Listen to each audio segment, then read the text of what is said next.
Hey teachers, if you're working from home, you may wish to record some instructional screencasts for your students. Today I'm going to show you how you can do that in a program that a lot of you probably already have access to, Microsoft PowerPoint. I'm doing this today in PowerPoint in Office 365 Pro, and I'm using Windows 10. If you have a different version of PowerPoint or a different operating system, you may see something a little bit different, but I'm going to show you what I can do in my version of PowerPoint. So I'm going to open up a blank presentation. In that presentation, I'm going to click on any slide, and I'm going to hit Insert. Under Insert, I'm going to go over to Screen Recording, and there's going to be some tools to record your computer screen. The first thing you're going to have to do is select what part of the screen you want to record. You may not want to record the whole thing. You may want to record just a small window or something, but for right now, I'm going to record the whole screen. After you've selected which part of the screen you'd like to record, you just click Record. Actually, let's make sure. So, do we want to record audio?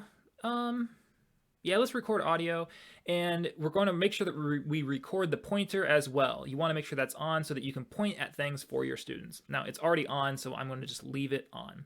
Okay, now I'm going to hit record.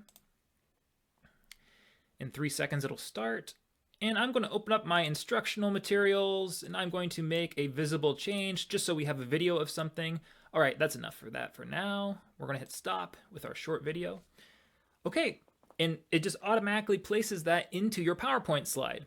The playback bar is down here at the bottom. If you click play, you're going to see the video play.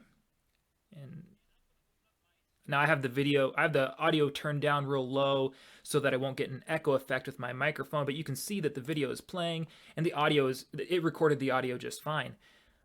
Okay, so now we have the video in a PowerPoint slide.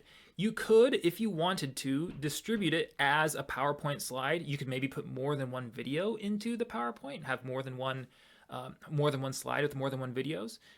I'm going to hit save. I'm just going to show you what that looks like. So saving it as, we're going to just call this Screencast. I'm going to save it to my desktop, hit save. Now I'm minimizing PowerPoint, and all right, so here's my PowerPoint. There's my PowerPoint file. Now your students would open it up, they would see this, and they could click play.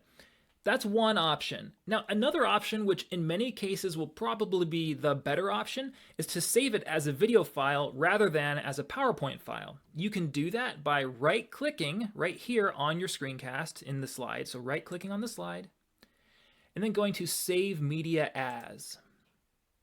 All right, that's going to open up a Save browser window. Let's see. And I'm going to go to desktop, and yeah, we'll just call it media1.mp4. That's fine for now. Now, the default file type is .mp4. That's a good video file type. Don't mess with that. That's going to upload just fine to YouTube, Vimeo, anything that you need to upload a video to, that's going to work just fine. So I'm just going to click Save now. And I'll go back to my desktop so we can see that file. So now we've got a video file, and if you just open that like you would any file, I'm going to double click, it plays just fine. Okay, let's see, we'll pause that.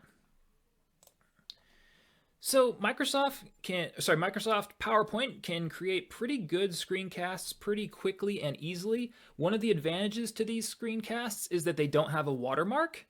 They don't have any advertising. As far as I know, you can make them as long as you want to. I've never tried to push the limits of that, but if you just want to make a short screencast, you shouldn't run into any problems. Let's see. And of course, the other advantage is that a lot of you already have access to Microsoft PowerPoint. So for a lot of you, this is going to be the simplest solution to the problem of wanting to make a screencast for your students. Thanks for watching. Please like this video and subscribe to the channel. If you'd like more help with your writing, I've put a link to my website in the video description below, and you can get a hold of me there.